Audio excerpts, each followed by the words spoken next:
Un homme est assis dans une chambre. Il regarde le robinet qui goutte. L'homme pense c'est une goutte. C'est juste une goutte. Quelqu'un devra régler le problème de la goutte. Je pourrais me lever et aller fermer le robinet, mais voilà, je peux quand même pas tout faire. Et pendant ce temps-là, les gouttes tombent les unes après les autres. Et l'homme se dit, il y a des petites gouttes et des grandes gouttes dans mon robinet. C'est vrai, c'est pas toutes les mêmes gouttes dans le robinet. C'est des conneries de dire que les choses se ressemblent comme deux gouttes d'eau. Je le vois bien que dans mon robinet, il y a des grandes gouttes et des petites gouttes. Et même, je crois que la goutte de mon robinet à moi, c'est une petite goutte. C'est rassurant, ça fait plaisir. Et il est vrai quand même, je ne suis pas idiot, que même si ce sont des petites gouttes, je sais que tôt ou tard, elles finiront par remplir l'évier, n'est-ce pas, que l'évier sera plein à ras-bord et puis qu'arrivera la goutte fatale, comme on dit, celle qui fait déborder le vase. Alors évidemment, l'eau commencera tout doucement à mouiller le sol.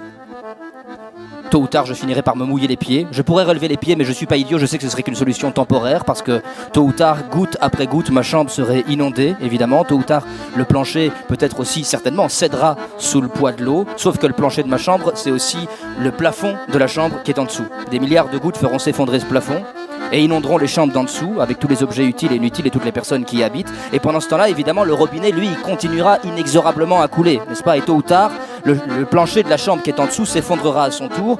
Et sauf que le plancher de la chambre qui est en dessous, c'est encore le plafond de la chambre qui est encore en dessous, qui sera aussi envahi par l'eau, avec tous les objets utiles et inutiles et toutes les personnes qui y habitent. Et ma chambre, à moi, est au sommet d'un immeuble de 25 étages. 25 chambres. Avec toutes les personnes qui y habitent et tous les objets utiles et inutiles. Les chambres s'effondreront les unes sur les autres.